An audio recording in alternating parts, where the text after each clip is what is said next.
As you know,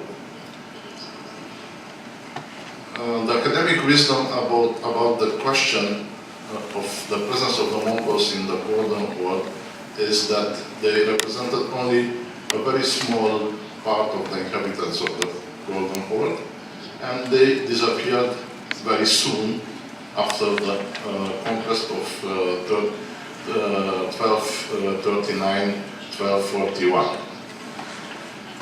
In fact, a lot of unknown sources, most of them commercial contracts concluded between Genoese and Venetian merchants in late 13th, early 14th century, present a new light about the presence of the Mongols among the population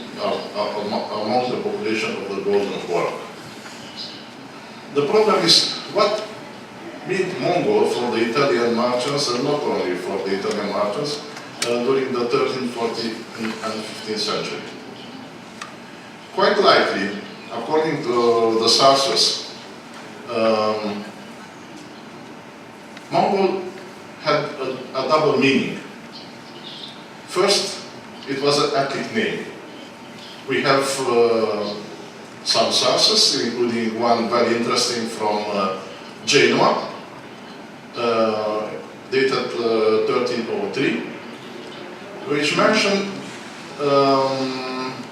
the deposition of a slave, and he stated that he was originated from from the Mongolian region, the Partibus Mongoli. During the same time, early 14th century, in Genoa, we have also mentions of slaves arriving from the Partibus Katai, it means from China, or just from China. Quite likely, these slaves were transported on the Nordic version of the Silk Road, which was opened during the 1270s, 1280s, connecting China, especially Hamaluk, Beijing, with the Black Sea. But for the Westerners, Mongol didn't mean only ethnic name. We have a very interesting source, practically Mercatura, merchant handbook, which is preserved in Florence. The manuscript was copied about 1438, but quite likely it is an old document which was copied and copied several times. The document the original document date from the early 14th century, and it has a lot of similar information contained also in Pratica della Mercatura di Francesco Balducci, which was written in Cyprus about 1340. Talking about how to organize a trade transport from Tana to China, the anonymous author of this Pratica della Mercatura mentioned that if you are traveling from Tana to Astrakhan, in the text Jatarkhan, using oxen-driven chariots, the road took 25 days, and if you are using camels, the road is only 12 days, and it's not a problem about the security of the merchandises, because on the road you could find as many as you like Mongols, which means Tatar armed personnel. That armed personnel was an elite of the Golden Horde, but not only, because we have also mention of Mongols in Otrab in the eastern part of the Mongol Empire in the Uluslar Jagatai. And quite likely these Mongols represented units, elite units of the Golden Horde army, which was used to protect the main roads, and not only, also the capital and the leaders of the Golden Horde. A very interesting source about the presence of the Mongols in Golden Horde at the end of 13th, 14th century is the slave trade. It was very extended in that period, and the Golden Horde was providing many fresh merchandise, fresh items for this trade. I use for discussing the presence of the Mongols in the Golden Horde a lot of contracts concluded in Cyprus, in Famagusta, by the public notary Lamberto di San Luceto. He was in Cyprus between 3rd of July 113 and 3 of August 1301.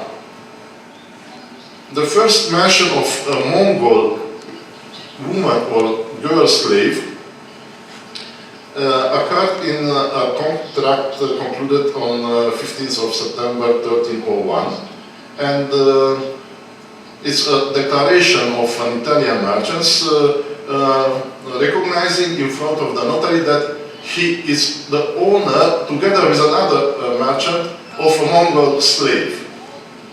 Unfortunately, we have no other data except that that Mongol girl or woman slave was bought for 45 white bezants, which was the current currency in Cyprus during that time, and it was used also as an account unit.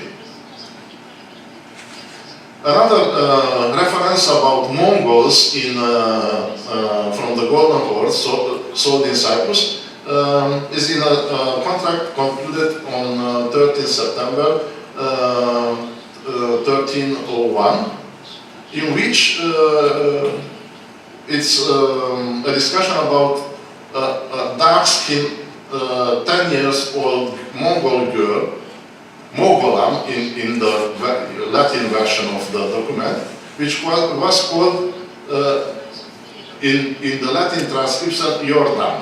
Actually, the Genoese used to note the sound J as I. So quite likely the Mongol name of this girl was Jorda or Chorda, and she was quite expensive.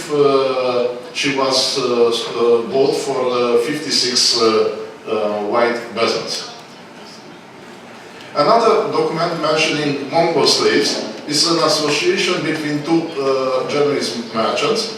Each of them invested 150 white bezants to buy Mongol slaves, not mentioning the sex, age, color, or other personal data about them. And this association was organized to sell in other parts the Mongol slave, where it was the prices were higher. Quite likely one of these places was Egypt, because in the same Pratica de la Mercatura, which I mentioned at the beginning of my presentation, among the merchandise recommended to be sold in Egypt by the Genoese and Italian merchants are also Mogoli, the Mongol slaves, which were very prized because were very strong, very hard-working people, and very, very committed to their masters. Not only proper Mongols were sold in Cyprus at the beginning of 14th century, there is another very interesting document mentioning the Naiman slaves. There were Christians, it's an entire family, a man, his sister, and the daughter of the sister. Very interesting, the daughter of Catalina has the name Naima, which is quite obviously an ethnic name of the Naimans, and she is Christian. We know from many, many sources that most of the Naimans, which were tribe speaking a Turkic language, but having quite a strong connection with the Mongols, they lived in the southwestern part of Mongolia, and most of them were Nestorian Christians. Not only Mongols from the Golden Horn were put on sale in Cyprus in early 14th century, but also Cumans. And here is a Cuman slave called Tarabuga, aged 10 to 12 years. Quite interesting, being of 10 to 12 years old, he was born during the reign of Tulabuga Khan, and his father gave the name of the ruling Khan to his son. In the same bunch of slaves arriving from the Golden Horde, it's a very interesting mention about a young boy, a teenager of white skin, originating from Gazaria. Gazaria is the name used by the Italians and by other Westerners for the Golden Horde, from the city of Vicina, which is a very important trade city on the Danube in Dobruja. He was 16 years old and he was sold in Cyprus. Unfortunately, we have no other dates about him. And not only Tatars, Cumans, Naimans, people from Dobruja, but also Caucasian. Many Caucasian tribesmen were sold in Cyprus, including here it's a Cherkess called Jarcasinus. It's also an ethnic name given to the slaves by the Genoese. Very expensive, 80 white peasants, because the Caucasians were very appreciated for their personal qualities. Some data about the Mongol slaves found by me in the Western sources from 14th century. In Genoa, I found only 8 mention of Mongol slaves. There is about 5 males and 3 women. The Mongols represented about 0.5% of all the slaves mentioned in Genoa during the 14th century. And it's easy to compare with the Tatar slaves in the same town of Genoa. In 14th century we found 685 slaves of Tatar origin, 304 males and 685 women, representing 64% of the slave population in Genoa. And also we found mentions of Cuman slaves in Genoa, 6 males and 18 women, representing 1.5% from the slave population. During the 14th century, it's a very interesting chronological dispersion of the presence of the Mongols, Tatars and Kumans in Genoa. We have 6 Mongols mentioned between 13 at the beginning of 14th century, between 1300 and 1312. 2 between 1321 1350, and no other mentions after 1350. Very important. As regarding the Tatars, we have 16 Tatars slaves between 1300 and 1320. 11 mentions of Tatars between 1321 and 1350, and a southern bust of the number 519 between 1351 and 1381, and quite a lot of Tatar slaves at the end of 14th century and early 15th century, 443 between 1381 and 1408.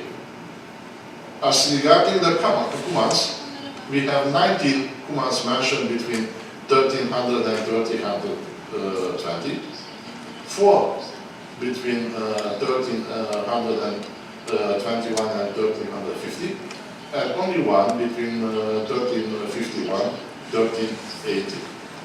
These figures are very interesting because they are showing what happened with the population of the Golden War. Quite likely, the Mongols disappeared. They were assimilated after the adoption of the Islam, and there were no more Mongols after the 1350s. Instead, the number of the